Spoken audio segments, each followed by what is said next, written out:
Hi, I'm Jennifer Potter, Executive Director of Bwell Texas. Too many people are struggling alone these days, and alcohol and drug deaths are increasing. We started Bwell Texas to offer high-quality, science-based addiction treatment and recovery services anywhere, virtually or in person.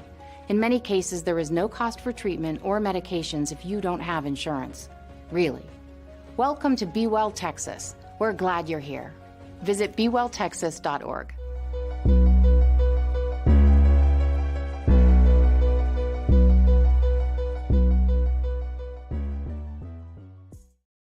Oh, welcome to the Gamblin Gauchos. I'm Rob Bro. He's Money Mainville. She is Shelby from Seeing Scarlet.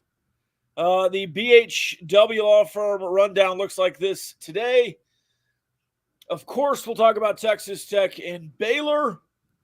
The foot was not in the tire this weekend, so my foot is not in the tire today. We have a little soccer to talk about, Texas Tech soccer. Maybe a little softball, maybe a little baseball, stickball today. Both teams going through their fall weekends, fall scrimmages, whatever you want to call them.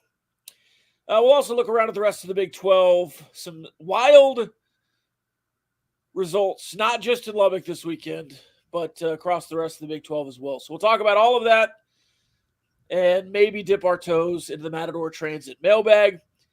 Of course, as always, the rundown brought to you by BHW Law Firm. They don't want you to have to call them, but if you need to, they can cover you on family law, criminal law, catastrophic injury. They're also one of the law firms in Texas, one of the only law firms in Texas that are handled and equipped to deal with Title IX. So if you need them, you can call them. Find out more at bhwlawfirm.com. All right. Let's start with the positives. Texas Tech soccer, one win away from regular season champions. I know some names of the soccer players. I've watched most of the games on ESPN Plus, but we brought in the lead investigator, reporter extraordinaire here, Shelby, to tell us what's what about the soccer team. Shelby, what's going on? Yeah, I mean, I can tell y'all whatever you need to, really, but the gist of it is, to start it off, if y'all are listening and you live near or in Lubbock, just go ahead and go to the website now and buy your tickets for Friday, because as Rob just said, they legitimately, if they win that game, they're assured no less than a share of the Big 12 regular season title with TCU. And how often do you get to watch Texas Tech win a championship potentially in front of you? I don't know when that's happened in recent memory. Last year they won it. It was on the road. Basketball won it on the road. Track, maybe? Track's probably the one that's done it. So that's pretty cool. And I think their record for attendance is like 2,600 last year in their Sweet 16 game.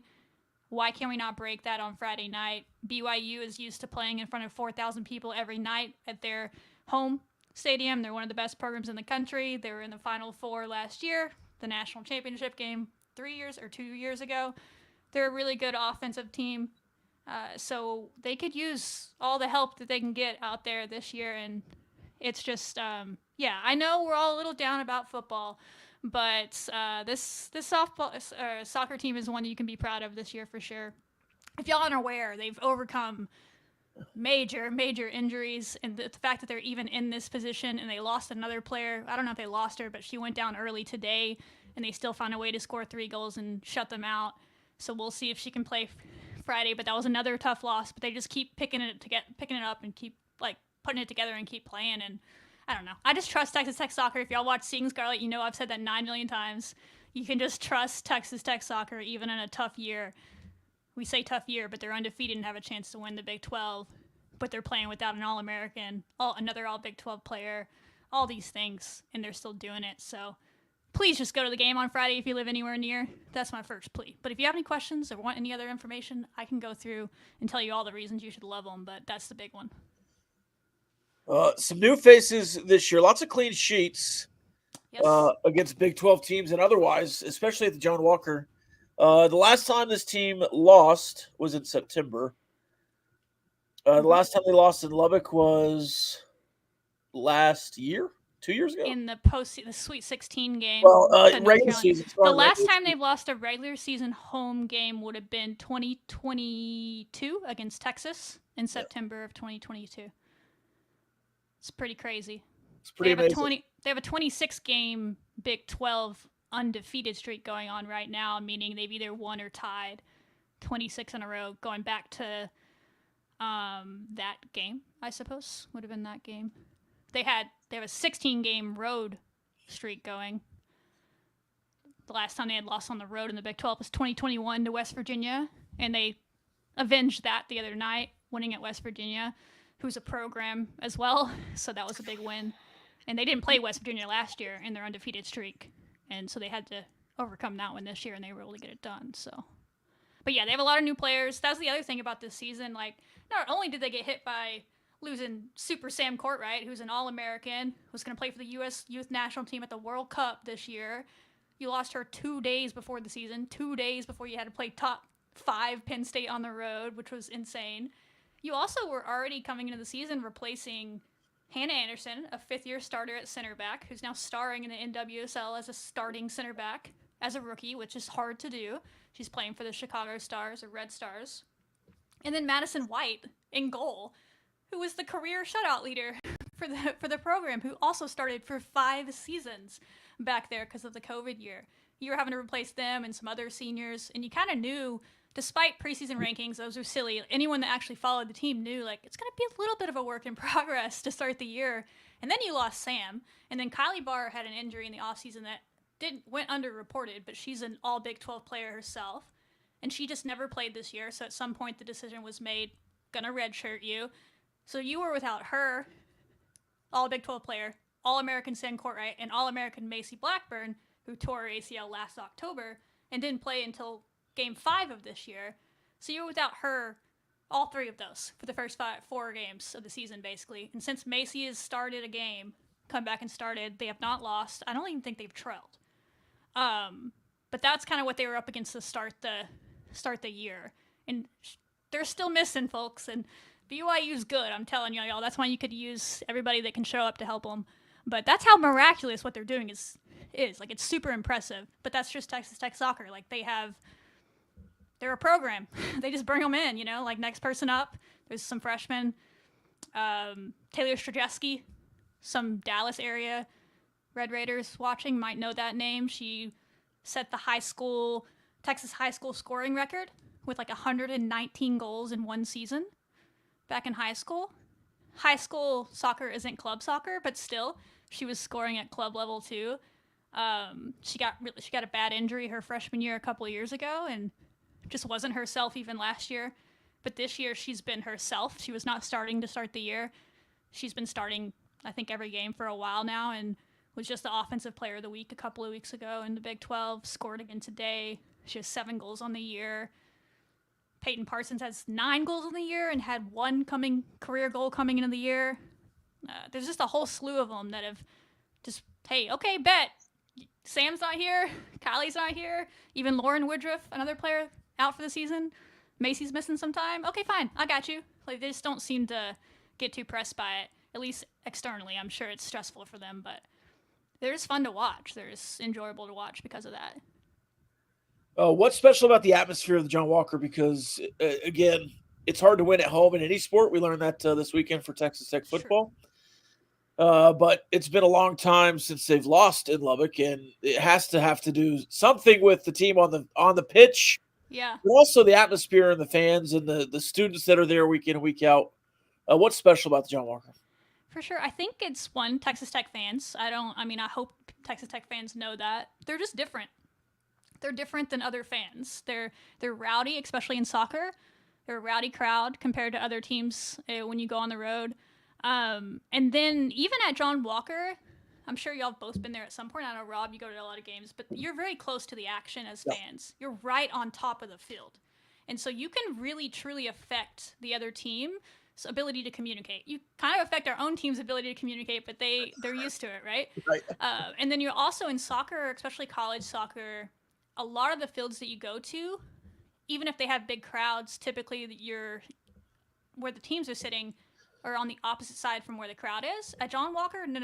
The big stands are right behind both of the teams' benches, and so you can control how they can hear and all that, and then you can surround it. It's really cool which I'm hoping Friday will happen, is when there's that 2,000 type level of people there, and there's all the standing room around the fence is full, like you see in the postseason there. You can just really rattle teams. Now, I don't know that BYU is going to be rattled by a big crowd because, again, they play in front of 4,000. But there's a difference between playing in front of 4,000 nice, friendly fans, BYU especially. It's like we played there last year. Yeah. It's an amazing, amazing atmosphere. But it's a BYU crowd, and it's like even as the opposing team, they're just really nice. I'm not saying Texas Tech fans are mean, but we're yelling Raider powers and all sorts of random things, so I think just you can affect them a little bit, so it never hurts. But I think mostly it helps our team, is it keeps on going. They've talked about it. We've had a number of players on our podcast with interviews and stuff, and they're not joking when they say it. Like, when they hear Raider powers, there's a number of goals that have been scored in this team's history where you can hear a Raider power in the background. It's like they hear it and it instantly gives them a jolt, and they go out there. But they're going to need it, again, especially if they're playing down Chloe Soto, who got hurt today. I don't know the status of her, but that's one more thing they got to overcome. So they're going to need every bit of help they can get, and that's been their motto. I think empty the tank is like the little temporary tattoos that they wear. That's what that means, the EYT. They're going to need that, and they're going to need the fans. So, yeah, fans can truly affect the atmosphere, and they say that. It's a fun time if you've never been. Even when I was in school, like 10 plus, oh my God, I'm old. It's more than that years now. A long time ago. It was one of my favorite places to go watch a game. And granted, it was like one of the only successful programs when I was in school as well. So there's that. But it's just a fun place to watch a game and a good atmosphere. And they keep upping the stuff. I mean, they got smoke cannons and stuff now. I keep pitching for them to get smoke cannons like BYU has. So when you score a goal, they go off. But baby steps. They have them when the players are like running out now. Red smoke. Yes. Wouldn't that be awesome? That's what BYU does. They have it on both ends, and when they score, blue smoke goes up in the air. It's crazy. It's a crazy atmosphere. That would be awesome. It's a good time. And get there early as well, because if you don't want to stand, if you don't mind standing, there is standing room, but those stands will fill up. And then you can also tailgate. I don't think people realize that, but there's a pretty loyal tailgating group for soccer. I think Two Docs was out there a couple of games ago doing stuff, but it's out there where the commuter lot is. A lot of people tailgate for football out there at that lot anyway, I think. So just take your football setups, because they're out of town, and go tailgate on Friday night. You also rarely get Friday night soccer, because the Big 12 moved from Friday Sundays to Thursday Sundays a few years ago. So it's a good time. I know we got high school football, I guess is what you're competing with, but maybe skip out on one high school football game. And go Thursday games or whatever. If your team's out on Thursday, then you can come out on a Friday. They play Thursday high school football? Oh, yeah. Thursday, Friday, yeah. That's a new development for me, but okay. Yeah. It's a good time. I wish I could go. I thought about going, but flights are insane. So I'm going to save my travel budget for hopefully a postseason game at some point. There you go. Let's see. Charles says Provo folks are nice, just like Lubbock. They're very nice. They're awesome. I can't have nothing bad to say about them. They're just great people. I wonder if you get free ice cream at the soccer stadium. Ooh, I don't know. It's one of the best atmospheres in college soccer for sure. I don't know if there's free ice cream. Just shout out to BYU, by the way. Great football atmosphere. Maybe the best in the Big 12. Yeah. Great soccer atmosphere, it sounds like. Yeah. I mean, I would put ourselves up there, but we can't fit 4,000 people in the Walker, so they probably get an edge because of people. I was on the Plus the other day and watched some BYU Utah volleyball. Yep, their volleyball team's stupid. They've only lost 11 home games in 10 years in volleyball. It's unreal. Mm-hmm. Luke says, "Yo, what up, Shelby?" Hi, Luke. Jacob says, "Shelby joining the Gamblin Gauchos. Love it." Maddie says, "Let's go, Shelby." Friends. Another Luke says, "Holy moly." Steven says, "Oh, it's Shelby. Greatness right there." Y'all are too nice. Roy says, "Hello, gentlemen. I do not feel like kissing a guardrail with my car for now."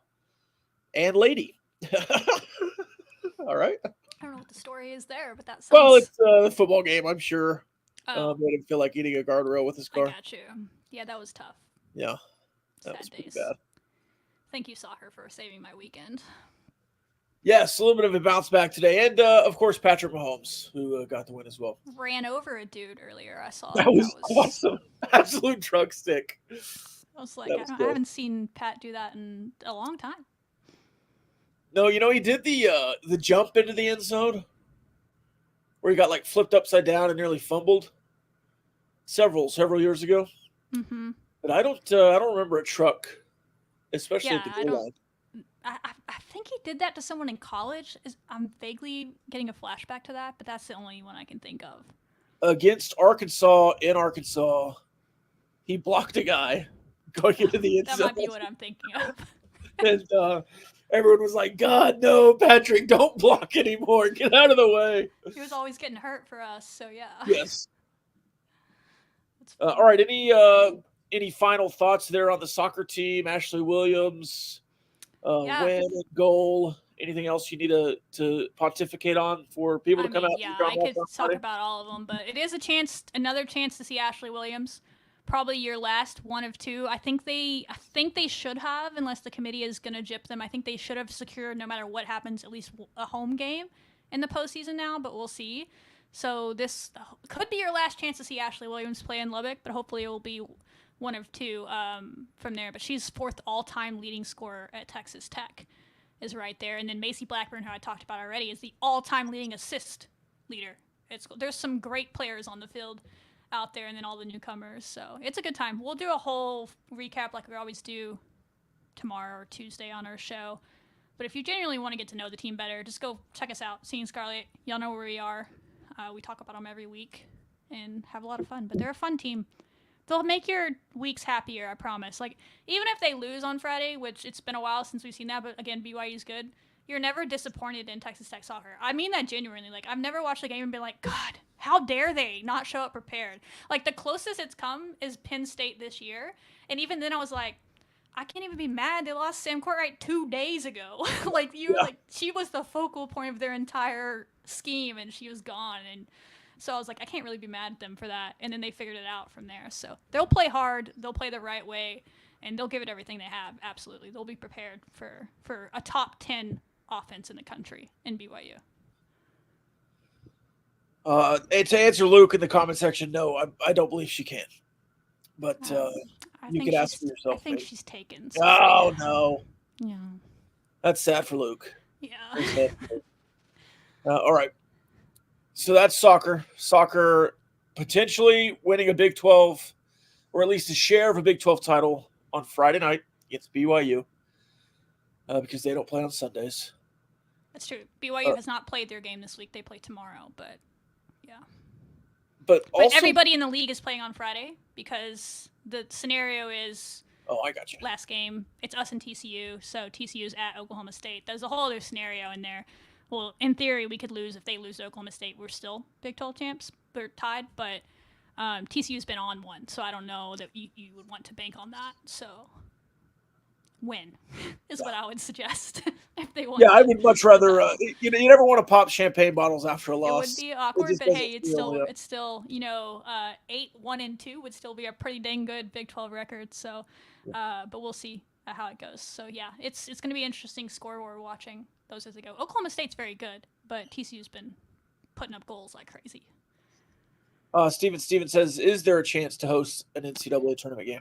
Yeah, that's what I was saying. I can't. The NCAA committee is impossible to predict, but in my opinion, they should have locked up at least a host position, but you have to be like a top 8 seed in one of the regions to do that.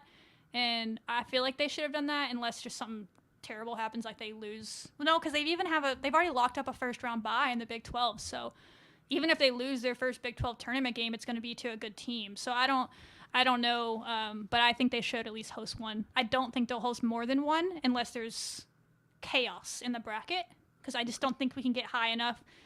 You have to be a top 4 seed to host round 2, because round 2 also hosts round 3, and they're at the same place. So you basically have to be a top 16 seed in the country. But I think they should hopefully get one. But just in case they don't, this could be the last time you can watch them in Lubbock this year on Friday, 7 p.m.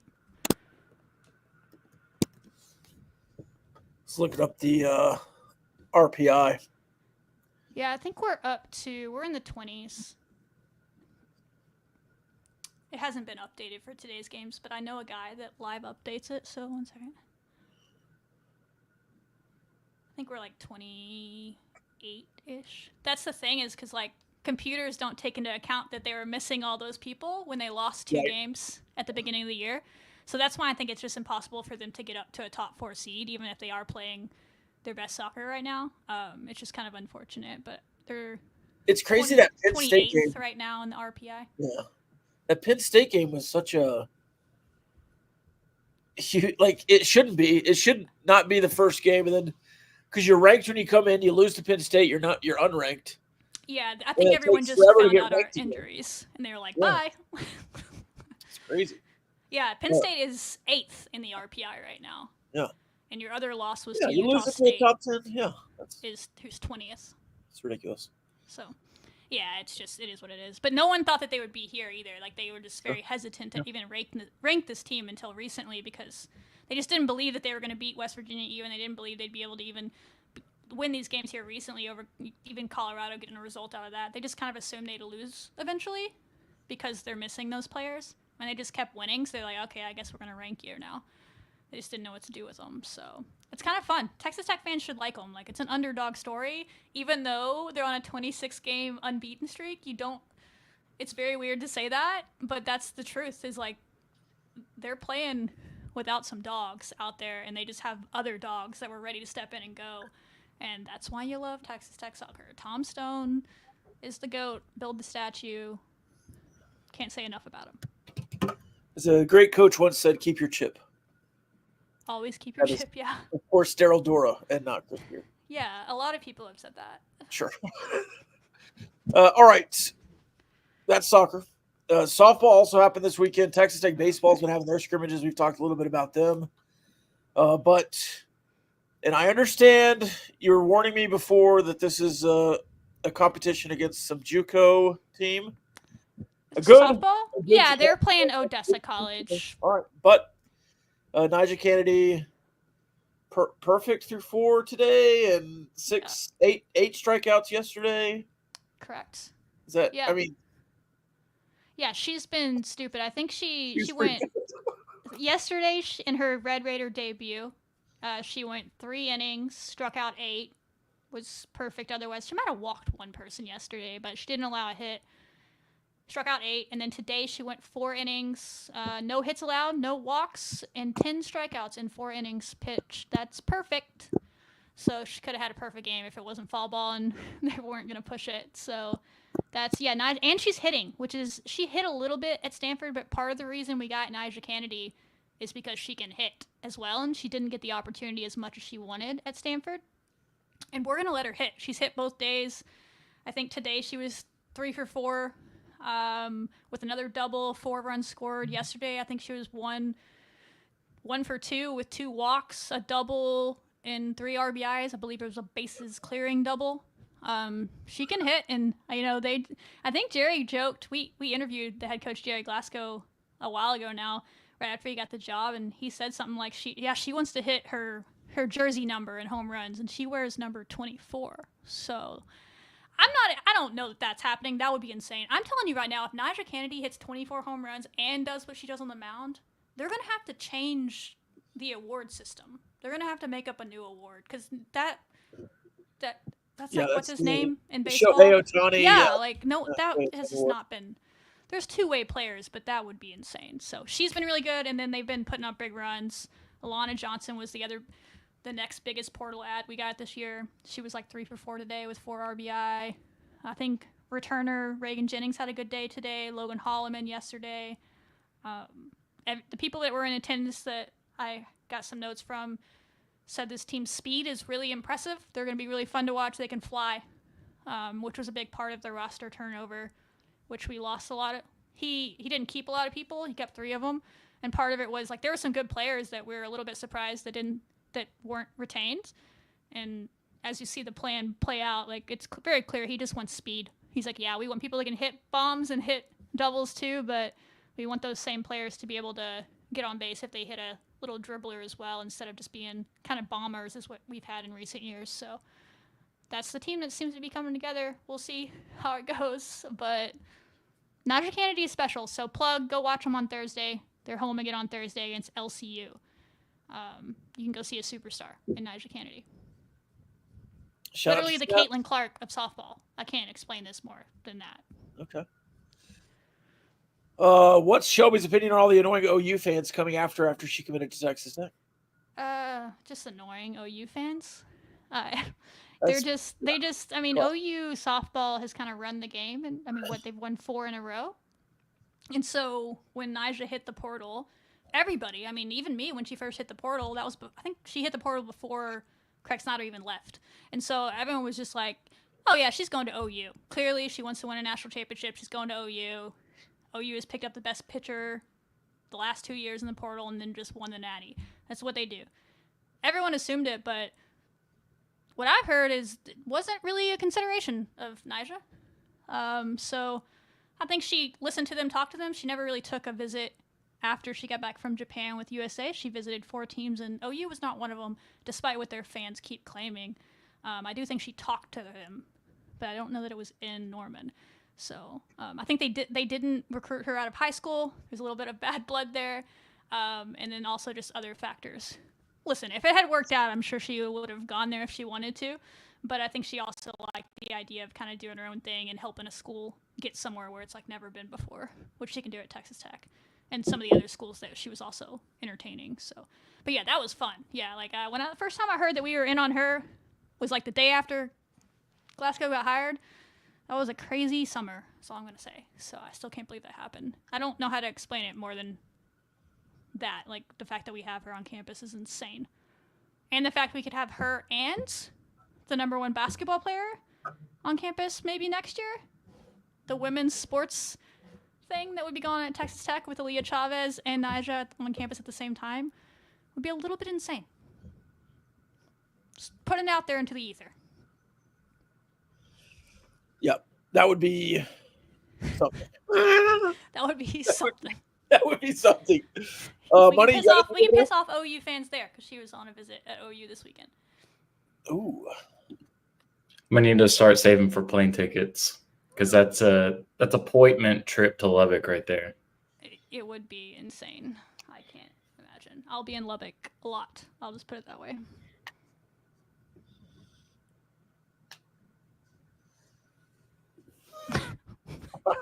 All right. Shelby, yeah, we'll get there. Anything else from you, or do you want to talk a little football, or are you going to be out of here? What do you think? I don't want to steal y'all's shine. Y'all can probably handle football. I can talk about football, trust me, but yeah, I'm sure your people want to hear from you guys, so I appreciate it. My intel on Chavez is what I just said. We talked about on the show a couple weeks ago for Bruv in the chat. We're very much in on Aaliyah Chavez. We have been. We were her first offer. Don't listen to anybody telling you not. She took an official to Texas. I think I said a couple weeks she was going to have an official to OU.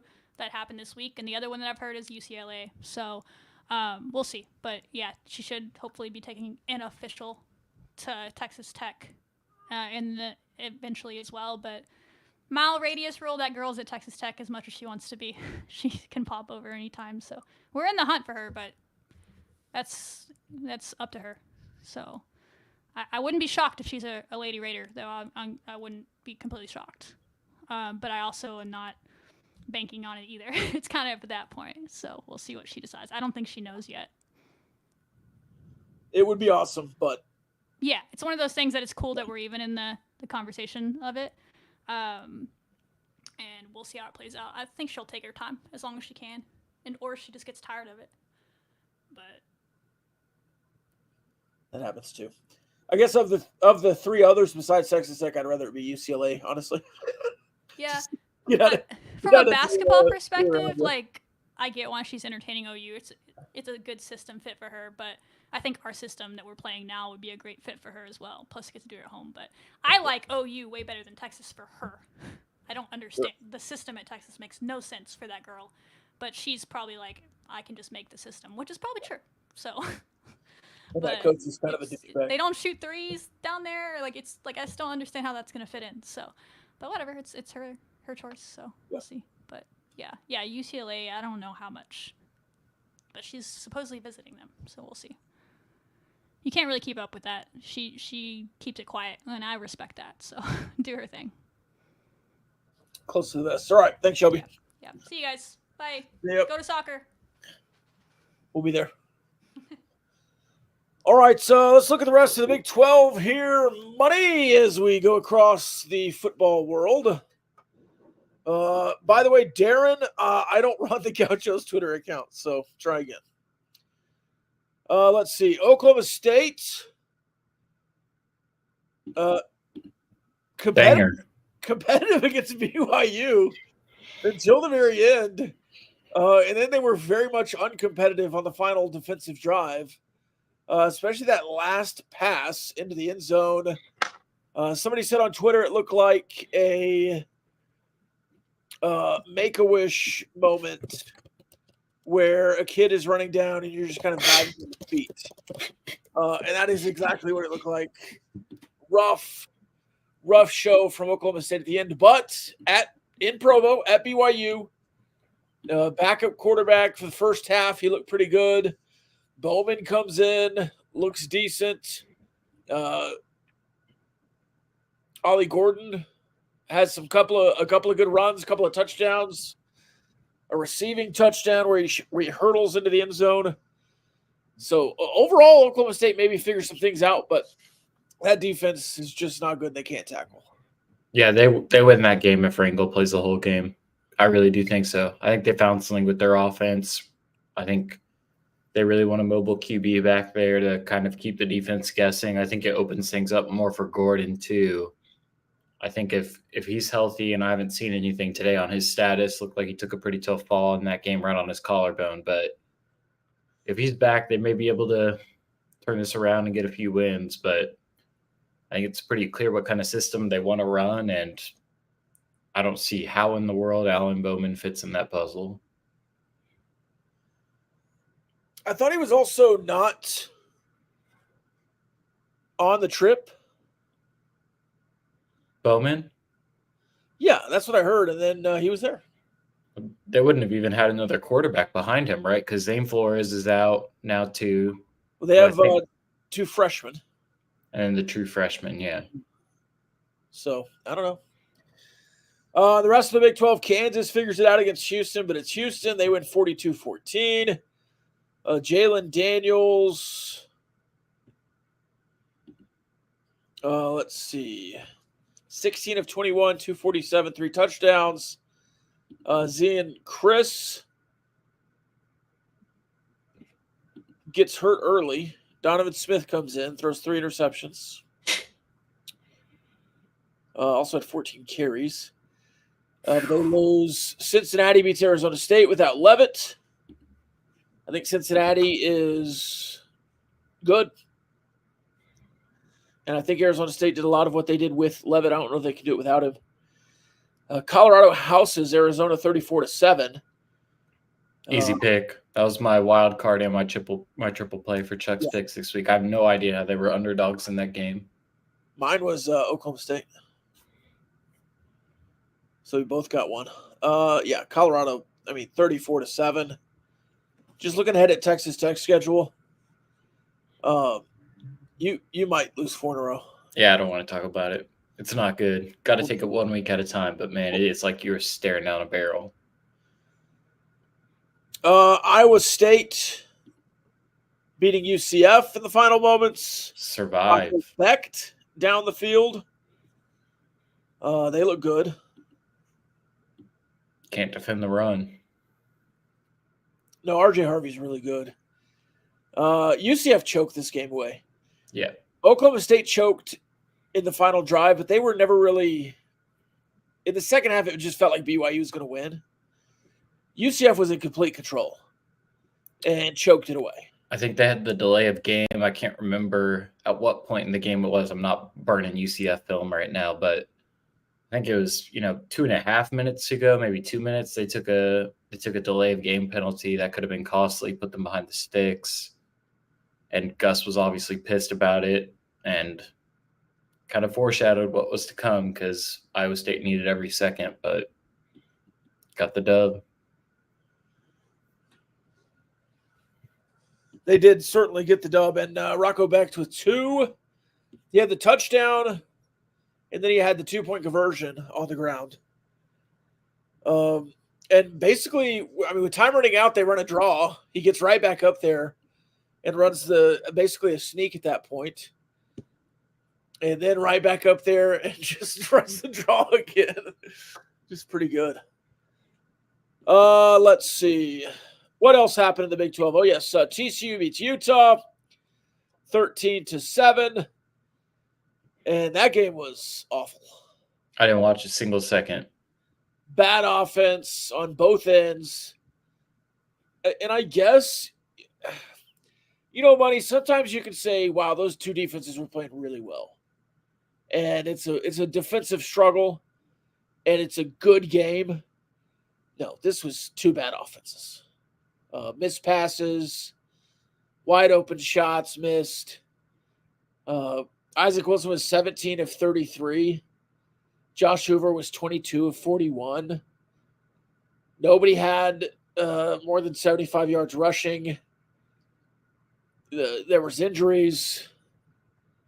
It was ugly. I fell asleep in the fourth quarter. I tried to watch those late Big 12 games. Oh, that one was bad. All right. And then for Darren, even though he's talking shit earlier, Kansas State did beat West Virginia. Kansas State back in top 3 range. I would say Iowa State, BYU, Kansas State, Colorado is the top 4. And even though they just got dismantled by by Baylor, I think Texas Tech is still 5th. But I think that's where the gap starts. I think there's a gap, and then Texas Tech, Cincinnati, Arizona State, that kind of stuff. So I think those top 4 are the top 4, and there's probably the top 3, a gap, Colorado, a gap, everybody else. I might have Colorado first right now. In the Big 12. Yeah. Just predictive, looking at the rest of their schedule, I think Tech is the toughest game left on their schedule. Unless I'm missing one. Let me look here, Money, because now you got me all kind of – I mean, look, we said before the season, if Colorado stays healthy, they'll be good. But then we said there's no way they still healthy, right? They tanked last year. Even if they're physically healthy, they're not mentally tough. Shador is a mental small person. And, none of that has been true this year. Colorado has over and over again kind of battled through adversity, and I just did not think that would happen with this team. But you're right. Cincinnati Tough game, but winnable. In Boulder, in Lubbock, Utah at Colorado at Kansas in Arrowhead, and which Colorado will probably be outnumber. Yep, all Buffaloes. And then Oklahoma State at Colorado. And they hung in tough with Kansas State without Hunter and Jimmy Horn. Yeah. I think Kansas State is really good too. The crazy thing about their performance over West Virginia, I don't think Avery Johnson had a carry in that game. And they scored 45 points. And that's been, I think, Avery Johnson's biggest strength throughout his collegiate career is his ability to use his legs. But if he can operate out of the pocket and throw the ball downfield, they're a dangerous team. And also the climb is so over that West Virginia has to fire Neil Brown. They've got to do it. No other option. They should have fired Neil Brown 2 years ago. And they had the AD change, and then Bob Huggins happened, and they won 8 games last year, and they bring him back. I don't know. He's just like that employee that you have or that you work with that is just like in trouble all the time. and never wears the right uniform. And then you're like, hey, man, we're going to fire you if you don't straighten up. And he shows up on time for a week or two, but he's going to go back to doing the same old crap. So you have to fire Neil Brown. I like Neil Brown, always have. He's not a good football coach. He's not. Real question, do you guys hope Deion stays? Yes. I hope Deion is at Colorado for the next 10 years. I don't know that he will be. Without his son, he might try to go to the NFL. I don't know. But Deion is good for the Big 12. Yeah. It's a fact that Colorado is the most watched team in the Big 12 this year. And it's Deion. It's like the Cowboys. People either want to see him win or lose, but you're watching them. And there's a lot of hate watching to see the downfall of Deion. There's a lot of love watching because people like Deion. It's not really about Colorado at all. I think 3 million people are tuning in to see Deion fail or win. So it's good for the conference. I don't think Colorado's a great Big 12 member without him right now. Yeah. So, and Florida State could be an option, but they had some drama a couple years ago where they wouldn't even look at him. And didn't he say he wouldn't go there? I'd be more worried about Florida. So you can go stick it to Florida State. Yeah. But Billy Napier, what is he doing? He's winning. But he's a little bit like Neil Brown. You're gonna keep that guy because he wins 8 or 9 games this year all of a sudden. And maybe he just took some time to turn it around, and that happens too. We've seen some really good coaches in the past when they used to get 5 years to turn it around and be legends. So we'll see. All right, any other Big 12 games this weekend? Not that I know of. No? We can close here? I wish. I'm going to go to Ben Golan's Twitter feed real quick. Always a great choice. Section. He had a couple of stats.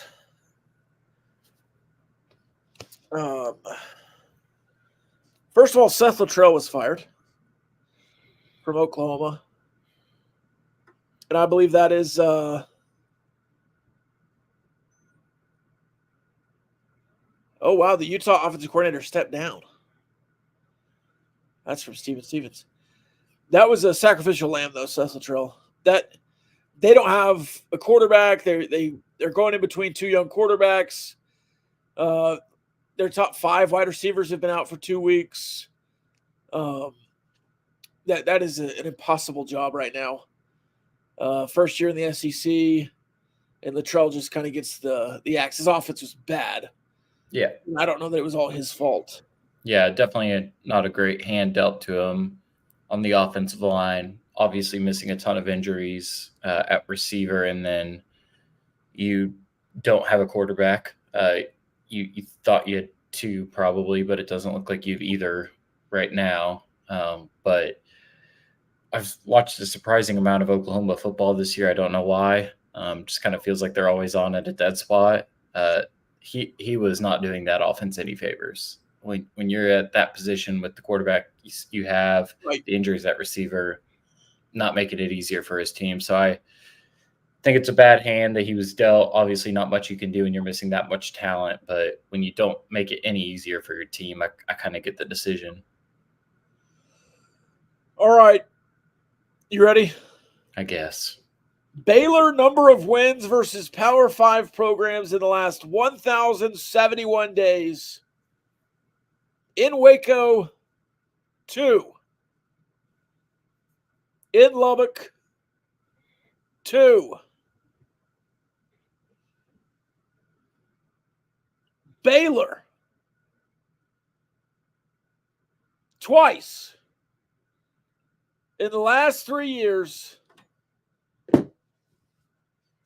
on Patrick Mahomes night, and now on homecoming, just came in and punched you in the mouth. Any kids listening, earmuffs, they made you their bitch money.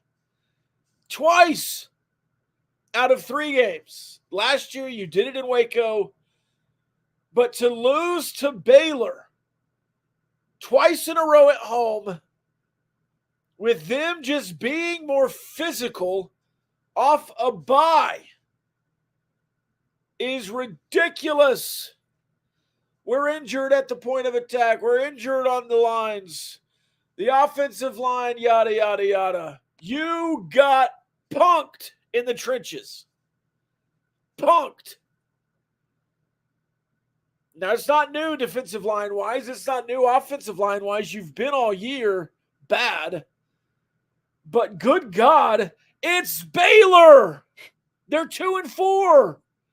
We talked last week how they're better than their record showed.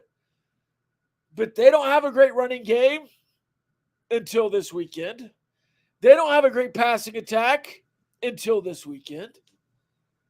And by the way, if you've ever played quarterback in Lubbock and want to schedule Texas Tech, do it because they can't stop you.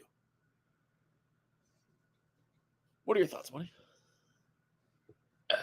Maybe the most disappointing loss of the Joey McGuire era for me. I know that, Rob, you were in Laramie, and that Wyoming game probably has something special, especially with all the noise that was around that season heading into it, and for that to be the way you kicked it off. But man, after a bye week, you're absolutely in full control of your destiny in a wide open Big 12, playing against a team that is, their entire fan base is calling to leave their coach on the tarmac after games. They can't figure it out at quarterback. They go to Sawyer Robinson, who's been better than Finn was early in the year. But man, to lose, if you told me, hey, Tech's going to lose by 3, maybe I would swallow that pill. But 24 points against this Baylor team. It wasn't even that close. And the crazy thing, too, is you start looking at the numbers. Like, Tech had the ball for 36 minutes of that game, and Baylor almost put a 60-piece on you. Yeah, that's a 60-minute game. You had 6 more minutes than half the game. That's 12 more minutes than they had. Baylor, 90 yards and penalties, and you were the one shooting yourself in the foot most of that game. There's usually the good and the bad and the ugly. This game was your offense was fine, and we can get into the details of that. Your defense was horrible, and your special teams was atrocious. Just the complete opposite of complimentary football. You gave them perfect field position to open the game, which allowed them to get into an early lead, and then you kind of crawl your way back towards the end of the first half and into the second half. And at one point, early in the third quarter, it's 24-21. The rest of that game goes Baylor touchdown, Tech interception, Baylor touchdown, Tech punt, Baylor touchdown, Tech turnover on downs, Baylor touchdown, Tech touchdown, Baylor touchdown, Tech touchdown. And those last 2 touchdowns while you were in garbage time. Baylor had no intention of taking their foot off the gas, and I don't blame them. But I think the way I would summarize it is this, and I want to read you some stats in a second. You have no identity as a football team right now. No identity. And you can scrape by some games, and you can go to a bowl game. You can go to the Frisco Scooters Coffee Bowl with no identity. You're not winning a Big 12 title with no identity. This team has nothing. Your identity is Taj Brooks' outside zone or inside zone, where you're just telling him, hey, buddy, can you just go hang out in the backfield for 5 seconds and create a play where there is none? Because we can't run block for you. You can't throw the ball down the field. I mean, it's puzzling. You have 0 defense. And I want to just display how bad that is in a second, but no identity of this team. You talk about how you're built to pass the ball and how explosive you can be, and you can't set any of that up because you're not effectively running the ball and you're not punishing teams in those situations. You're not staying ahead of the sticks. You're not capitalizing on opportunities. Jalen Conyers has more touchdown passes thrown than targets.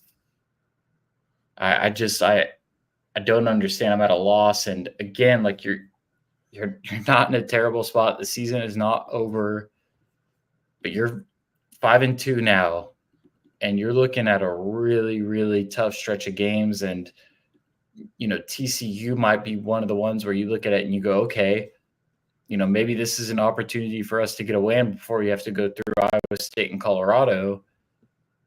Man, you're like 6.5-point underdogs in that game to TCU. Are you kidding me? This TCU team, it's baffling.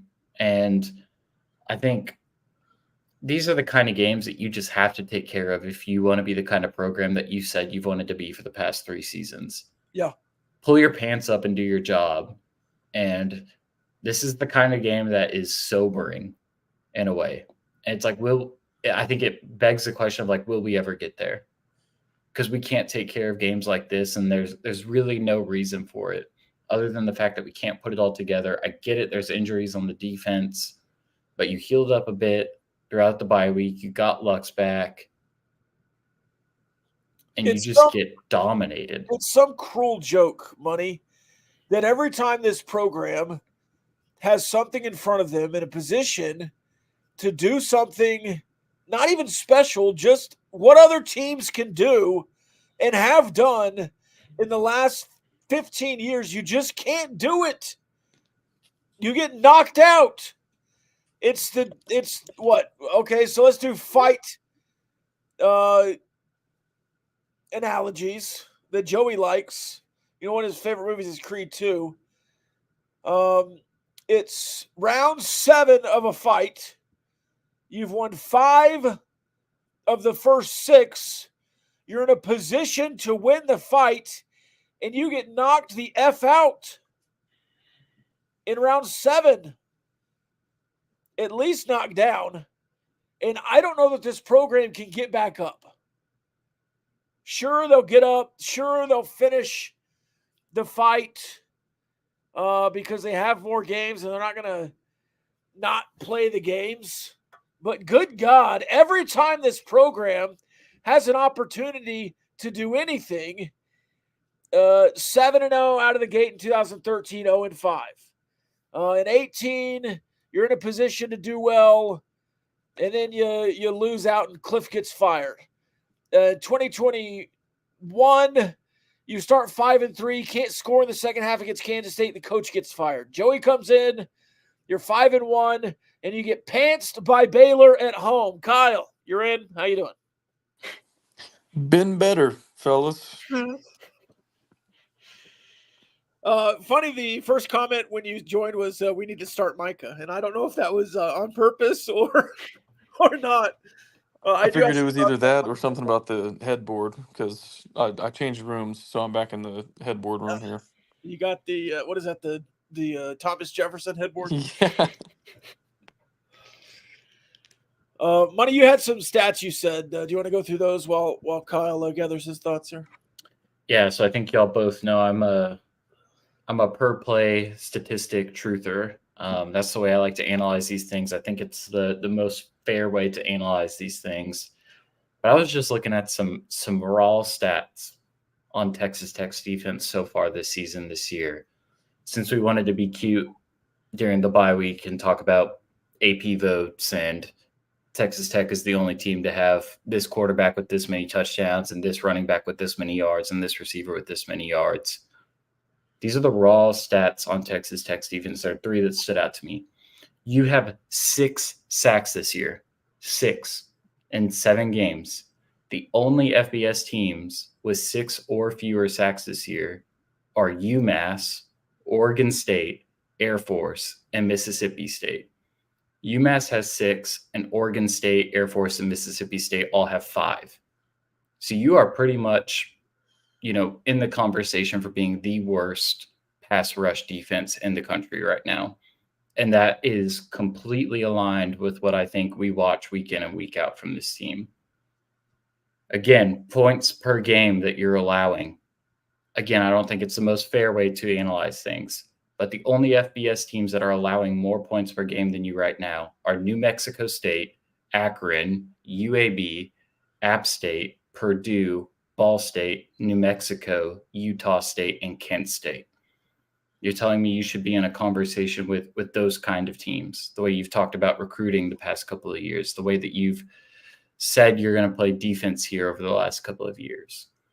And then the passing defense.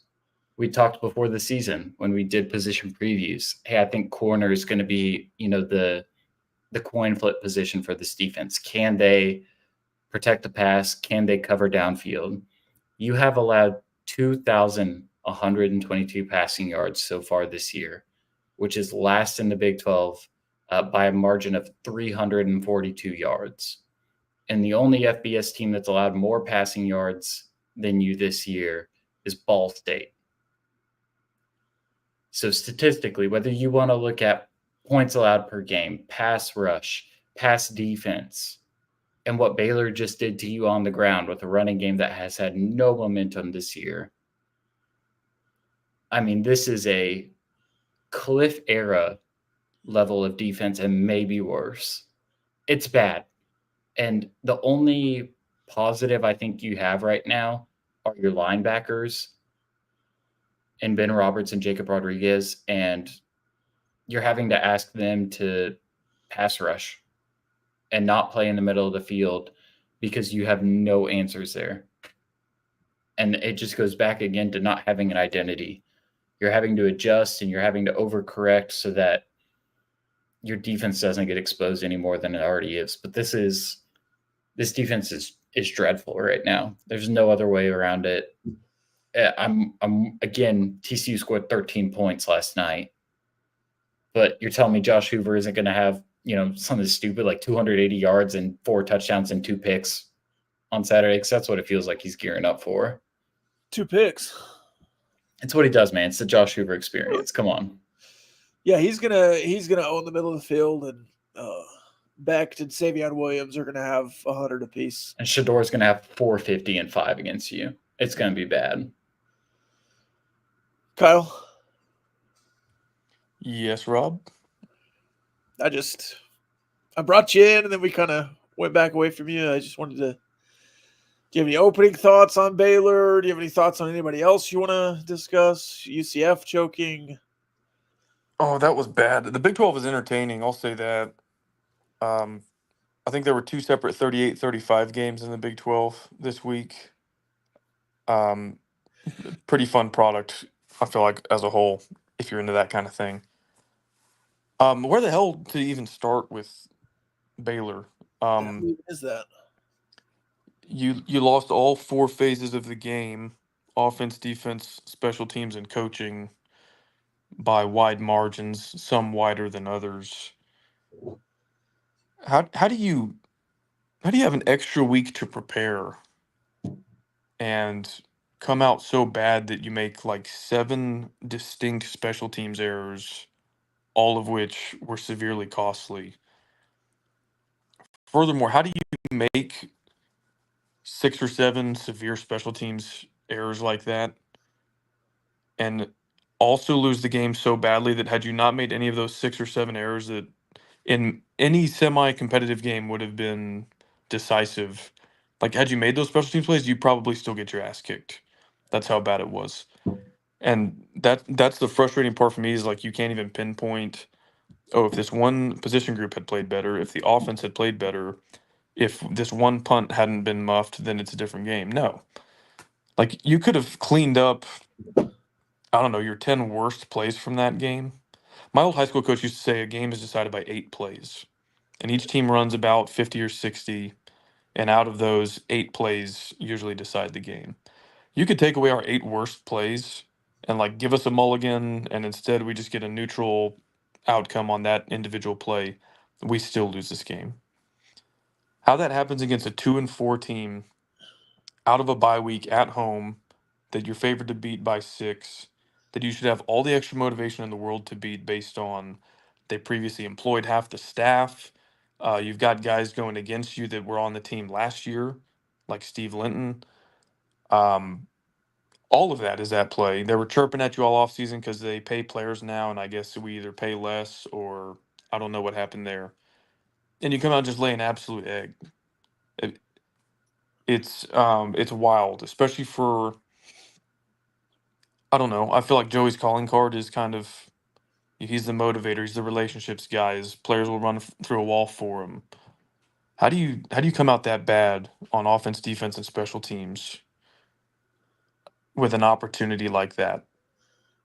And like on paper, that was supposed to be the easiest game remaining on your schedule. I don't think that means you're doomed to get blown out the final 5 games here. But you could have put a nail in the coffin of not only Baylor's season, but Dave Aranda's tenure there. And you should have had all the motivation in the world to do it, all the motivation in the world to prepare with the extra week to do it. And whatever we did for the last 2 weeks either didn't translate at all and there needs to be accountability for that, or whatever we were doing for 2 weeks was terrible and there needs to be accountability for that. There's no excuse for some of it. Like Ball State is the only team worse at rushing the passer, whatever stat Money just laid out. I don't want to hear that like our guys are young or whatever. There are other young teams, and we should be able to find a 3-star true freshman pass rusher that does better for us than 116th nationally or whatever we are in pressure rate, sack rate, any of this stuff. So it's not age. You could be older, sure, you'd be better if you were older. You miss Rabbit, I'll concede all of that. Under no circumstances should you be as bad nationally in some of those metrics that Money just laid out with the kind of roster that you have. You schemed it well against Arizona, and then you didn't against Baylor. You were in a 3-man front. 2 guys were rushing because one guy's getting his butt kicked down the field. And it didn't feel like you were rushing or blitzing or doing any kind of stunt or twist. I mean, it was just kind of straight up 3-man front, and you can do whatever you want because you have 10 seconds in the backfield to throw the ball. There's no scheme. Like, if you don't have the dudes, right, you got to have the X's and O's. The Jimmies and Joes are the X's and O's. And you didn't have either against Baylor. Baylor! Has Texas Tech football in the last 5 years ever put a nail in a coffin? I know you talk about killer instinct, but Not anybody else's. Neil Brown beat you, kept his job. Chris Kleiman beat you and fired your coach when you could have fired him. You could have put the nail. I mean, if you flip the score, Dave Aranda gets fired this year. Like, it's just ridiculous. Well, and we should have the Jimmies and Joes. Like, Right. that's the whole thing. Is we've stacked 3 of the, I don't know, 4 or 5 best recruiting classes from the last 15 years consecutively. We pay dudes in the portal. Like, you can't tell me that, like, talent-wise, Isaac Smith, Amir Washington, Charles Esters, and the other pass rushers are bottom 5 or 10 percentile. They might not be as good as advertised or whatever. There's no way they're that bad. And again, for this to happen against Baylor, a team that, like in the last 2 calendar years, the last 1,000-something days, has literally nothing on their resume as a football program other than 2 wins in Lubbock, both of them blowouts, makes it even more infuriating. Like, you lay an egg in Austin last year against Texas, okay, it sucks. They're one of the 5 best teams in the country that year. Whatever, it happens. Kansas State beats you with Avery Johnson. Okay, it sucks. Their freshman quarterback is miles better than our freshman quarterback in that game. You can live with it.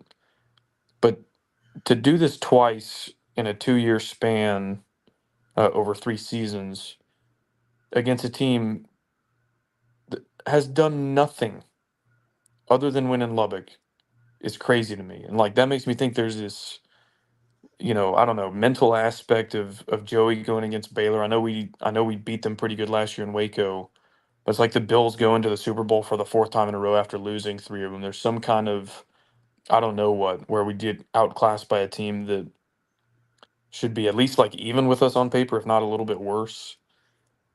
And I just don't know how it happens. I don't know, like our inside linebackers. I'm just scatter shooting now. Our inside linebackers. I looked at this on PFF earlier today. Have just Rodriguez and Roberts, the guys who play most of the snaps. They've been targeted something like 27 times, and on those 27 targets, the opposing team has completed 24 passes for like 290 300 something yards. It's like 12 or 14 yards per attempt.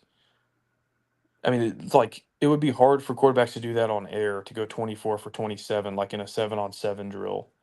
And they're doing that in a live game against our pass rush with our inside linebackers in coverage. And that was a problem last year. There's all kinds of data to back it up. I'm presuming spent an entire offseason trying to fix that a little bit, and we didn't move the needle at all. And so there needs to be some kind of accountability for how atrocious some of this is. Now, I will say the offense, just so I'm not piling on with exclusively negative stuff here, Baron Morton graded out with a PFF of 81, which is really good. I think that's at least his third 80-plus grade in a game this year. Taj went over 100 yards. That's good in terms of chasing the record. I also think this may be a hot take, Rob. I think you'll back me up on this. Maybe you won't publicly. People are so used to saying that our offensive line is terrible. I don't think it is. I think it's pretty average, mediocre, like sometimes bordering on solid. I don't think it's even one of your top 3 or 4 problems right now. And I think they even played like semi-okay yesterday. But we just kind of habitually say that they suck, and I don't think that that's true. So I guess like it wasn't all bad. If we want to flip to some sunshine pumping here, it wasn't all bad when Baylor beat you by 24, and should have been worse than that, except for some garbage time. But I don't know, man. It was a terrible performance. I feel like all the stuff we talked about with the post game win expectancy from your first 3 conference games and the lack of killer instinct catching up to you all came to a head in like a really bad way, massive way, all at once. I didn't expect it to look like that. I feel like you were going to drop some games. I didn't know if I ever really believed that we were a Big 12 contender. But you have no business getting run off your own field by Baylor in that spot. Absolutely none. Absolutely none. To Baylor, and to, by the way, go back to back here and to potentially do it against TCU as well. And not only did Baylor extend their all-time winning deficit against you or whatever it is, lead, you don't play them next year for the first time since 1955, 56. So, I don't know. It's just all around bad that you lost to Baylor, how you did, and that you don't get to avenge yourself next year.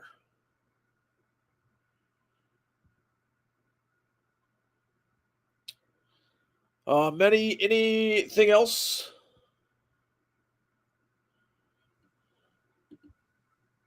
That's pretty bad. I think I agree with what PFF graded Barron out as. I think he had a good game outside of the pick. It was a rough throw. But I mean, like your offense, I think, is doing enough to survive, or at least put points on the board. But it feels stale. It feels far too predictable.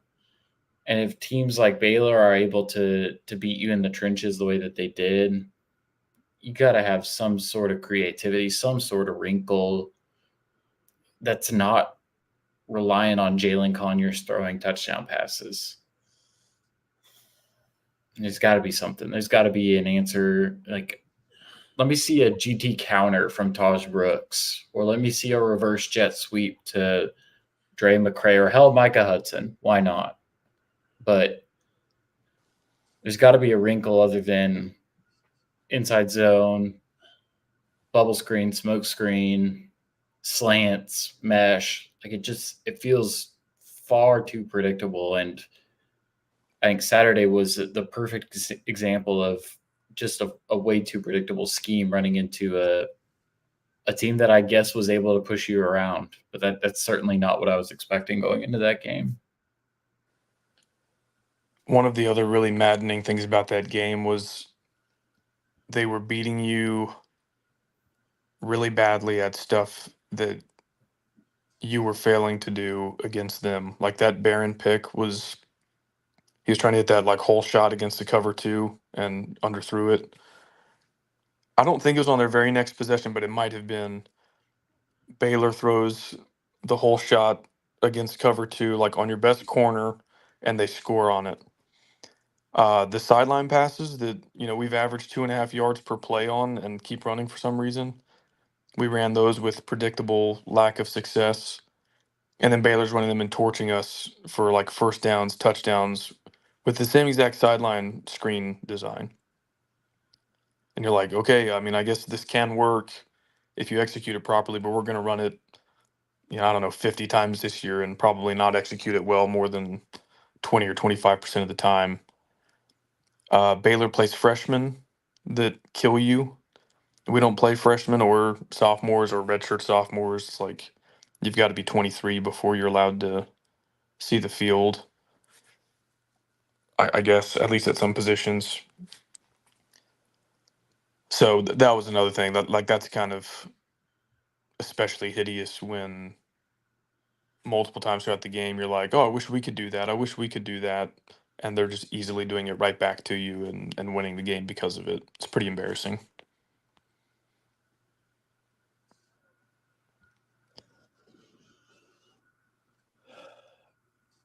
Dan says we need to beat our meat like Rocky and Rocky 3. Yeah, one thing about that. Money, you mentioned a couple times earlier this team doesn't have an identity. We hear Joey pontificate about identities all the time. The brand that Texas Tech is maybe semantically he says we want to be the hardest working, toughest, most competitive team in the country. That's what we're shooting for. That's what we're aiming for. I don't know if y'all have heard this, but Creed 2 is one of his favorite movies. Putting his foot in the tire, that scene in the middle where they're having body blows and you got to stay in the tire. If that was you putting a foot in the tire this weekend, stop. Find something else to do. Get a bigger tire, get a smaller tire. Quit talking about being tough and just be tough. You know what? If Joey McGuire just wore blank shirts, took double T's off of everybody's helmets this week in practice, or blank red and black shirts the rest of the week, and didn't talk about it at all, and just went back to basics like I said a month ago, I'd really respect it. But that's not what we're going to get. We're going to get the we should be tougher and put our foot in the tire, and that's what happens when you get knocked back down. It's round number 8 now, and I don't know. It just none of it works, and you keep doing it. Do you remember either one of you my rant after the Wazoo loss when I said I'd be fine if there was no more gimmicks, no more bits, no more slogans? Joey, be Joey. Don't be Matt Rule. Don't be Matt Campbell. Don't be Rocky or Creed. Rob, I know you were covering the game live. Did you do any rewatch of the broadcast? No. I don't blame you. They came up with another slogan this week. Apparently, they watched. Is it called "We're the Millers" or "Meet the Millers"? Whatever, that movie with Jason Sudeikis and Jennifer Aniston. And there's a dumb dude in that movie with the no regrets tattoo on his neck, but it's misspelled. Joey, I guess they watched that movie this week or referenced it, and Joey told his team to play with no regrets. Like they're talking about this on the broadcast. Like they have a segment on it. Like he wants his team to fly around and play with no regrets. And like they've got a picture of this bozo on. It's like so unserious to me. And it's poetic that Matt Rule lost 56-7 earlier that day to Indiana. Indiana's a good team, but like zooming out as a program, Indiana has no business beating a program like Nebraska. But they clearly have the better coach, better team this year. Pancho Loco, one of my favorite picadors, is going to be proud of me for this. I'm going to make a movie reference. In The Dark Knight Rises, the last of the Nolan Batman trilogy, Batman has to go into this cave where he grew up as a child and find himself. And he realizes like his identity isn't out there, it's not in Gotham. He has to go back to his roots, find himself, and then he can escape the cave and defeat his nemesis in that movie. I don't know like what this looks like or how this happens. Somebody needs to sit Joey down and just be like, forget every slogan you've ever learned. There's no more brand. There's no more 60 minutes of us. There's no more toughest, hardest working. There's no more West Texas tough. There's no more no regrets. There's no more tire. Throw it all out the window and come up with something that is you. Find your identity that you want this team. You're the CEO of this program. You find an identity. Don't ask Matt Rule for one. Don't ask Matt Campbell for one. And for the love of God, don't turn on a Rocky or Creed movie and try to find one. Like you've been a coach for 30 years, you find it. You come up with whatever you think are the principles that you want to lead this program and stick to them and formulate an identity. Don't borrow it from anybody else. So Joey needs to do a Batman, fall into the cave and find yourself. And when you do, you'll be capable of climbing back out of the cave and winning whatever battle lies in front of you. But I'm so sick of this crap. And we're probably going to line up against TCU with some, I don't know what, we're going to watch Inside Out 2 this week and come out with the emotion of anger or something. It's going to be the corniest crap. Like, you're getting paid millions of dollars to lead this team.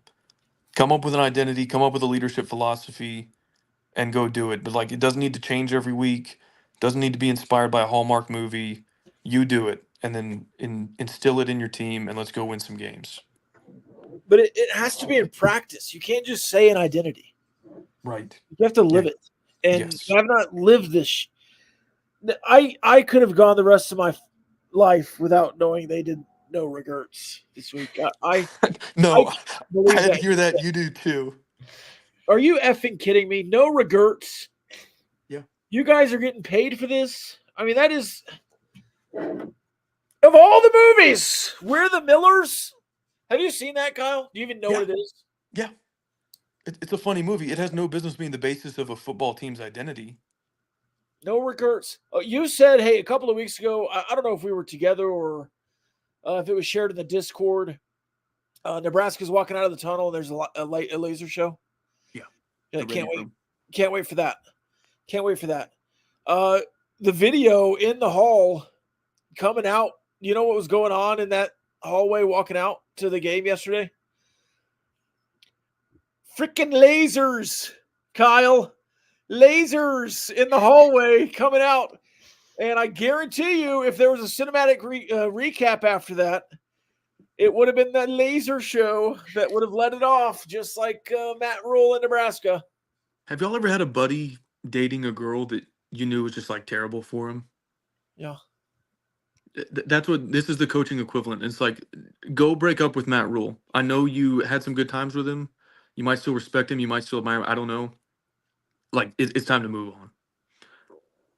Rob, the best, it's 2.5 minutes long. And Money, you might know this. You're a basketball guy. Rob, you might too. And I think I've mentioned it in the Discord before. One of the best, like, 2 minutes I've ever heard any athlete, any competitor, any coach riff on was an off the cuff remark that Michael Jordan made at the end of episode 7 of The Last Dance.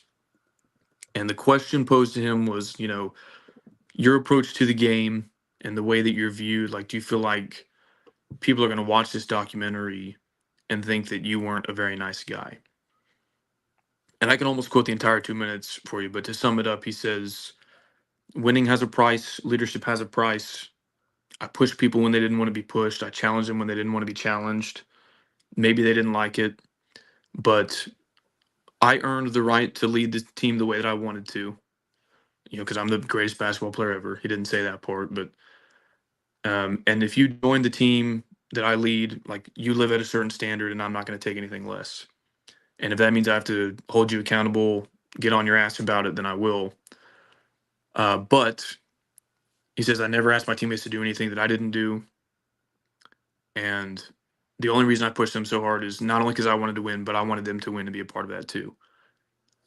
And he says, that's just how I am. That's how I approach the game. If you don't want to play that way, don't play that way. It's completely, it's an incredible clip. It covers to me so much about what being a good competitor, a good leader is all about. And he did it without watching any movies. He didn't say, oh, well, I watched how Magic led the Lakers and I tried to emulate that. I watched how Bird led the Celtics and I wanted to be like that. It's just like raw. He's asked a question. Here's how I'm going to answer it. And in 2 minutes, more authentically covered leading a team than like anything we've gotten with any of these gimmicks and slogans. And I know like Michael Jordan's a pretty high standard to try to live up to for any competitor. But just give me something that sincere, that authentic, that your own, and quit with the gimmick crap, because it drives me crazy.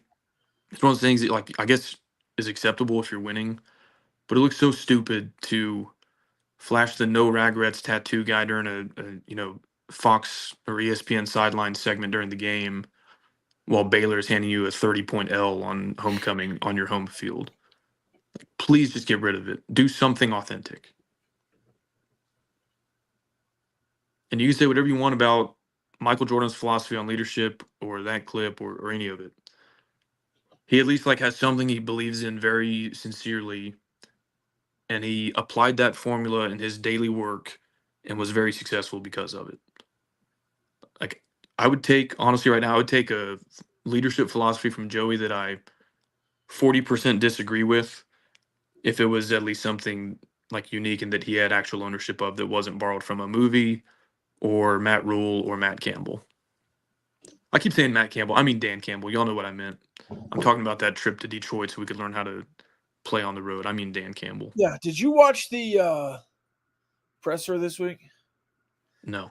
The Monday presser. Somebody he kept talking about self-scouting. All of them did, and that they had identified some weaknesses and some problems. And somebody asked, "Well, what were some of the problems you uncovered?" And he's like, "I'll tell you after the game. Like after we beat Baylor, I'll let you know because I don't want Baylor to know." Baylor knew all of them, and Dave Aranda, because he's a football genius, can do that off of a bye. Our coaches did not, and I don't think they're equipped to. So without the rest advantage, I don't know. It just I don't think there's nothing good. Nothing good happened this weekend.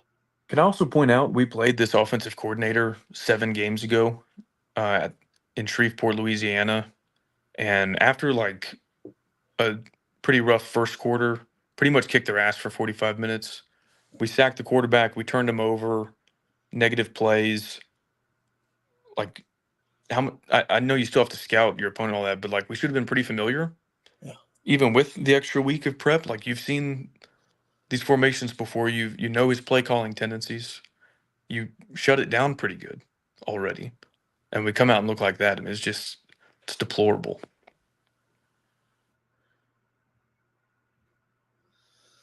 Deplorable. All right. Let's see. Matador Transit Mailbag. You know what?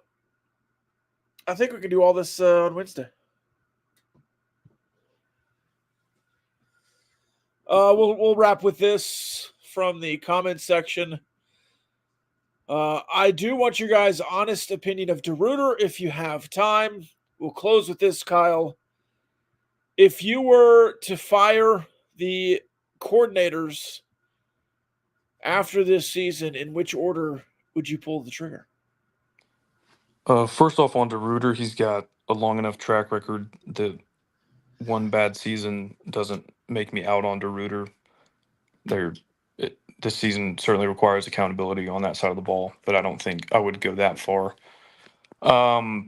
Special teams, that has been abysmal pretty much all year. It was bad in Pullman. It was atrocious on Saturday. Let me think here. I don't know. The other two are kind of a tie for me. Like Kidley having the better year than DeRuyter, but DeRuyter has a better career up to this point. DeRuyter was better the first 2 years, so I think we've. I don't know. I would more like zero in on position coaches before either coordinator at this point. After the special teams coordinator. Yeah, gun to my head, foot to my fire. I would fire the offensive coordinator first. I think DeRuyter. This DeRuyter defense works a lot better when you have a stud. You don't have a stud this year at the position of need, but I don't know if you have one next year either. Hey, can I ask a question on that front? You go in the portal and get one. Yeah. We played 26 games the first 2 years. We've played 7. We played 33 games under this coaching staff. Sure. Who's the best pass rusher that we've seen in those 33 games who wasn't drafted in the top 10 of the NFL draft? Kosai Eldridge. Did he have the most sacks beyond that? Tony Bradford. Yeah, certainly the two inside defensive linemen. Okay, whether the answer is Kosai Eldridge, an inside linebacker, or Tony Bradford, a defensive tackle. Yeah. Is either one of those answers acceptable for a 33 game sample size? No. I know they thought Steve Linton was a first round pick. He's not. He's a starter at Baylor, but he was a backup at Syracuse. He's not a first round pick. But even then, if you need that level of talent for the scheme to work, then it's not a good scheme. Like, a lot of schemes look good when you have top 10 draft picks running them. Like, you could make a lot of college offensive coordinators look good if you gave them Josh Allen or Joe Burrow or whatever. But, like, when you have just a regular guy, and I don't mean that's an insult, but, like, there's a huge sample size. There's thousands of college players, and you've got a guy who's got 400 guys better than him at his position and 400 guys worse than him at his position, and he's completely ineffective when you put him out on the field. That's probably the sign of either bad development, bad scheme, something. Like, I'm not a big do something guy, but there needs to be some accountability for how bad some of these position groups are. And, like, especially at edge, it's like, oh, well, Joseph Adedire is hurt. Charles Esters is coming back. We've trotted out like 4 or 5 guys this year. We tried putting the third string tight end to rush the passer. He graded out with a 57 pass rush grade, only on 2 snaps. But, like, I'm starting to think it almost doesn't matter who we put out there. Could you put out, Tyree Wilson? Yeah, sure. Again, top 10 pick. Doesn't matter who you put out there, though, who's not a first-round NFL draft pick. It's clearly not working. So it's not the case to me that, like, oh, well, when Joseph Adedire comes back next year, all will be well. I kind of doubt that based on the 5 other pass rushers we've seen at the edge spot this season. And that's just one position group. I'm not trying to only pick on them. I feel like that's the most glaring this year.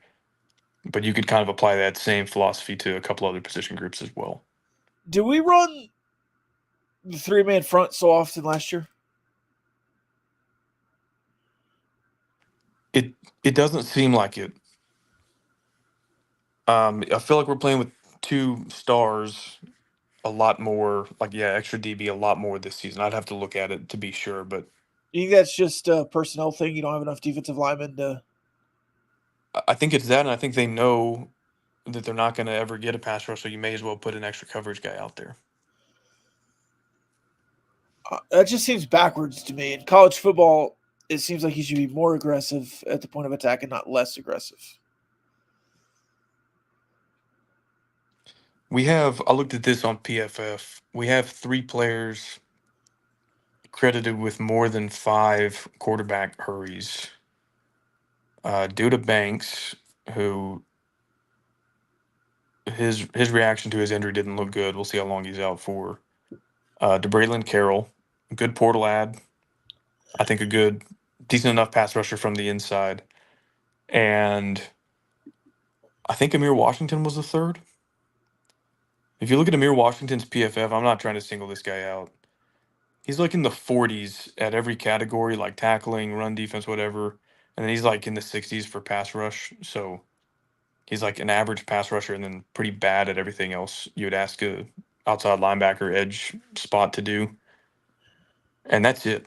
Like, that's bad. The fact that you have one defensive end capable of doing that, and that's the only thing he's capable of, is not a good sign.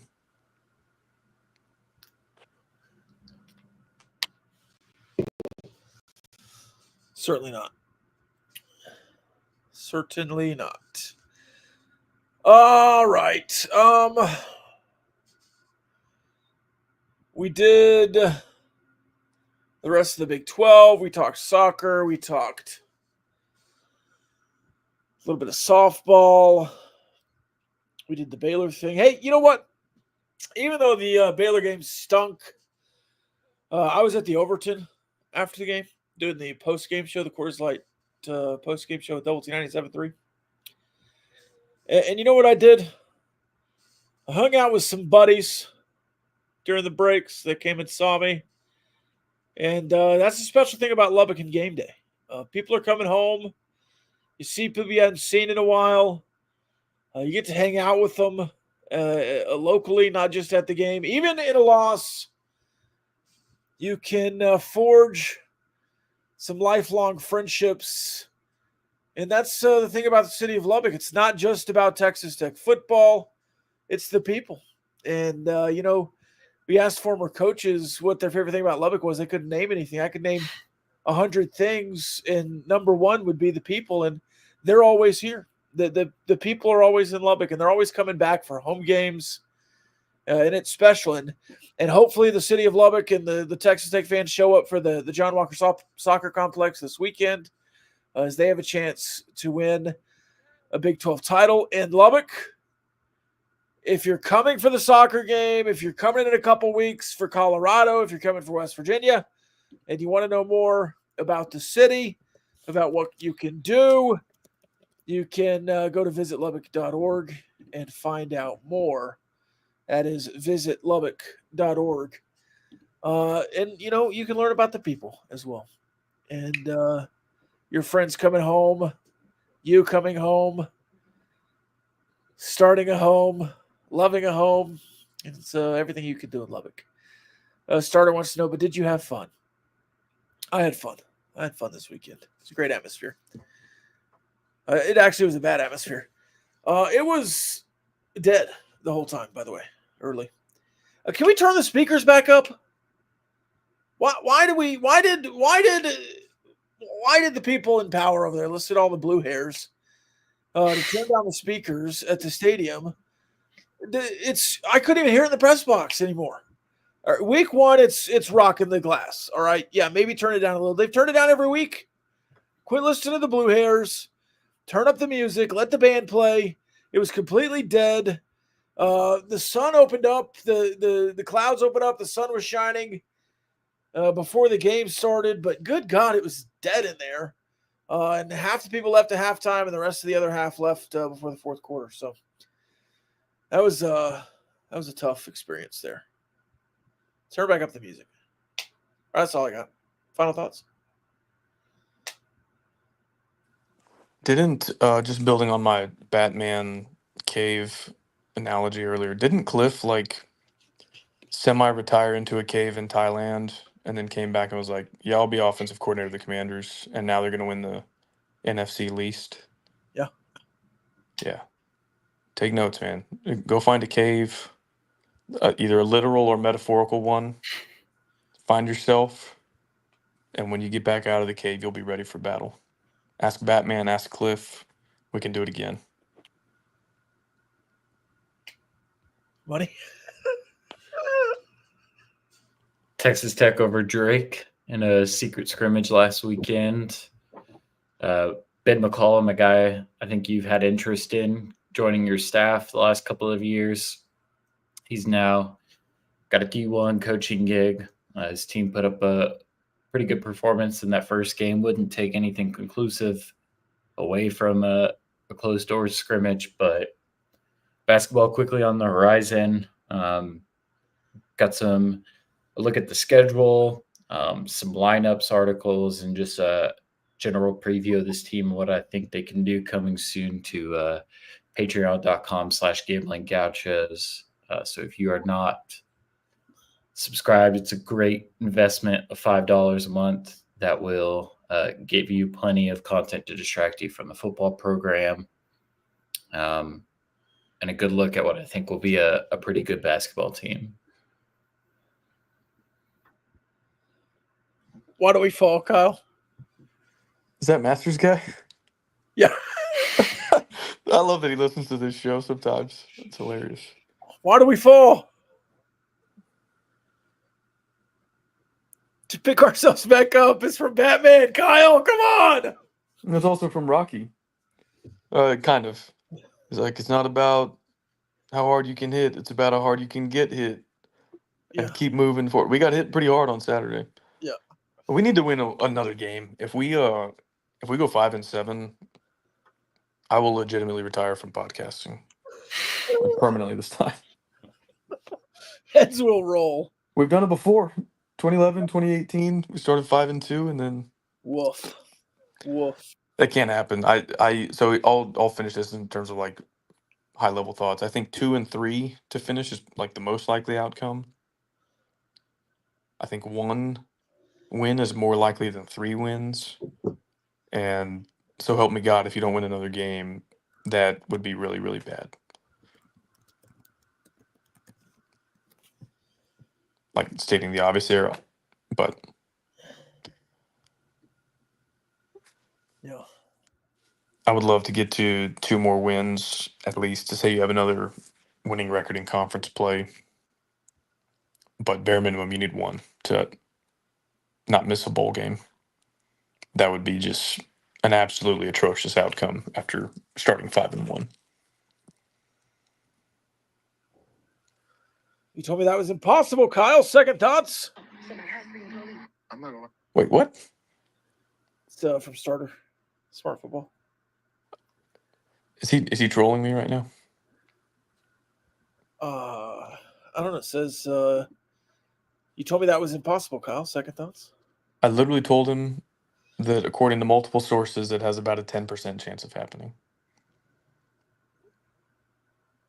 Our entire fan base and probably other fan bases need like a 101 certification on how probability works. I am not a very technical person, but I often need to hire highly skilled.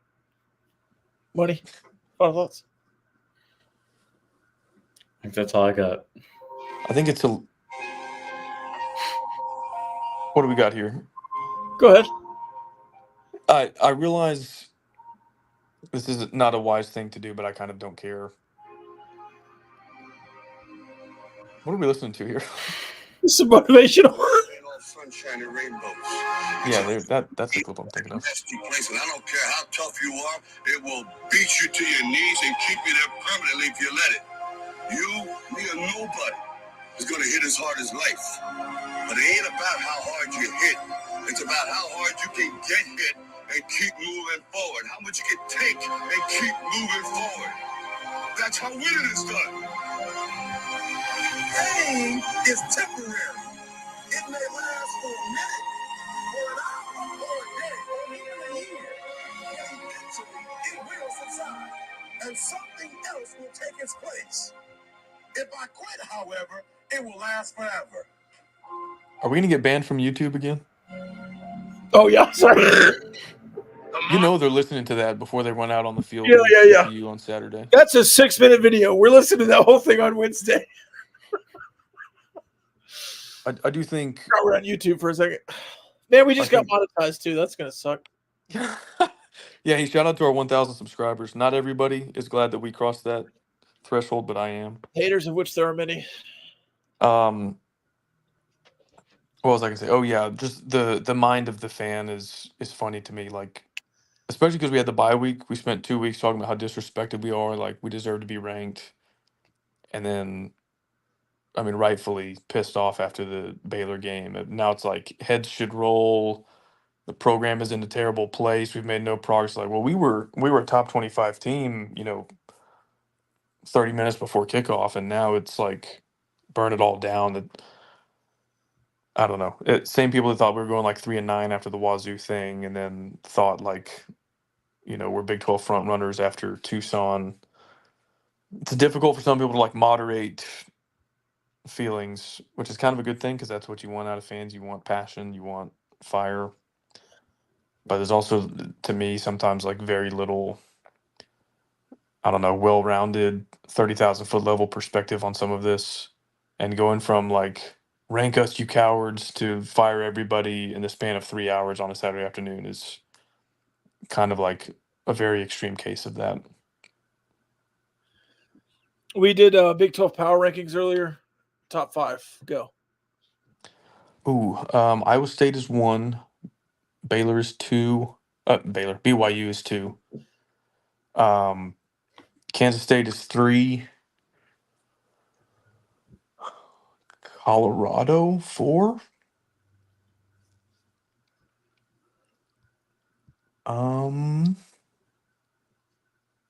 Geez, should it finish there? Nope. There's one more. Say it, Kyle. Piss everyone off, Kyle. I honestly don't know what you want me to say. Okay. Ba, ba, ba, ba, ba, ba, ba, ba. No, I said those 4 and then a big gap and then kind of everyone else, but probably Texas Tech still up Okay. there. Well, yeah, we're simpatico then. Yeah. Like, I don't know, maybe Cincinnati has a case. Maybe, Yeah. I don't know. No, I think it's those 4 and then Yeah. I think Texas Tech is still there, but I again, you play a couple of those teams. Maybe it's West Virginia. Yeah, I don't know. Yeah, you only lost one Big 12 game. I mean, it was terrible, and it was your most recent one. Yeah. But, yeah, I would say definitely those 4. It should be exciting at the top. I wish we were part of it. But I do think the race to Arlington and then whoever matches up there is going to be a good game, or at least a closely even teams. So Hey, Joey is 1-0 in Ames. he is.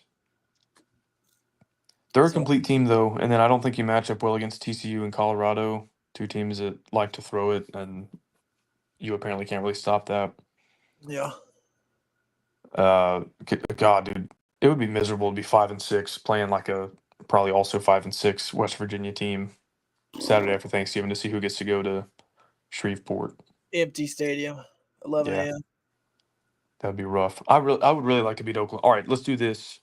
Rank like if you could only win one game the rest of the season, which one are you picking? You can only win one more? Yeah, like I told you, we're gonna be 6-6 in a bowl game. Which opponent do you want to beat? Iowa State. Really? I kind of want to. I think I'd pick TCU even though it's on the road. I think I really don't want to lose to Dion because I think he's a clown. I really don't want to lose to TCU or Oklahoma State. But yeah, Iowa State feels like it would be the coolest win. I don't know. I guess the only one I'm semi-neutral on is West Virginia. I'm like, I don't really want to beat them. I wouldn't hate to lose to them as much as the others. If it means Neil Brown keeps his job, let him win. Yeah, he shout out to Dave Aranda. I guess he's coming back next year. Oh God. Well, we won't play him next year, so it's all right. You know what? If people are mad at me for my comment about fans earlier, I'm gonna play the other side of it. Baylor fans. Well, Diego said Kyle's describing me to a T. Well, I appreciate Diego for acknowledging that. Baylor fans on their podcasts all week leading up to the game were like, "Yeah, should have hired Joey," and now they're like, "Oh yeah, we're 2-0 in Lubbock under Aranda. Try keeping it within 21 of these years." And Everything runs through Lubbock. What a clown. I mean, holy cow. 3 hours can change people's minds on a whole lot, apparently.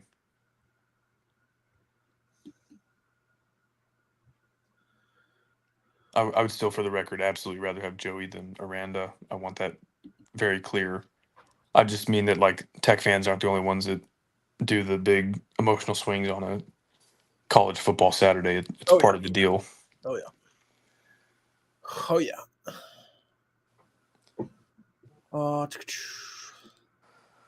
Hey, we have one other piece of business. The picks. That's true. I never put him in the. Do you know if you won, or is that what you're setting up right here? I mean, I had a +6 money line called correctly. Yeah, I did not hit my money line. Hey, Money, can you do me a favor here? Always. Can you pull up y'all's picks in the Twitter messages and then just tell me them real quick so I can plug them in? Yep.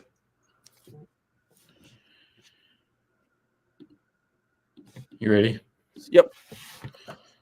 BYU, Oklahoma State. Kyle picked Oklahoma State. I picked BYU. Cincy, Arizona State. Kyle and I both got Cincinnati there.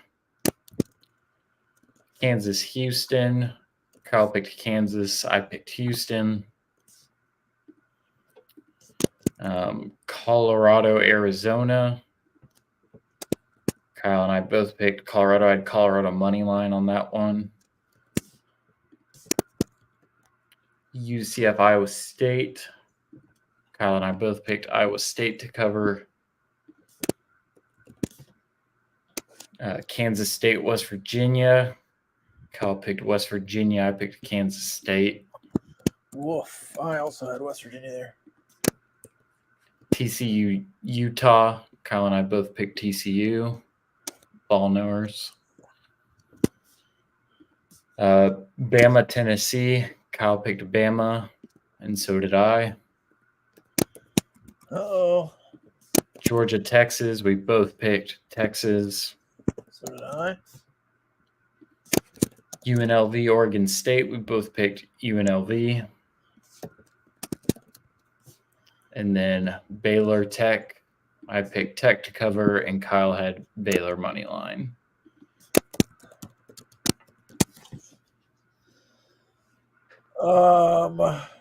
Yeah, all right. So it looks like Kyle won this week. I'll have to do some math in between me and Money. But Money, you know what? If you pick a money line and they go, if they win, you get the 9. If they lose, you also get the 9 in the loss column. Is that true?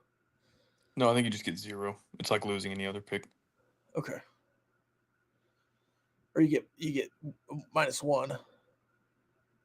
Or I guess because you get 1 in the loss column. Okay. Yeah. All right. Then it will be close. I'll do the math and we'll tell you on Wednesday. How about that? All right. I trust you fully. Thanks, Scott. That's all I've ever wanted to hear, man. All right. Love y'all. Love y'all.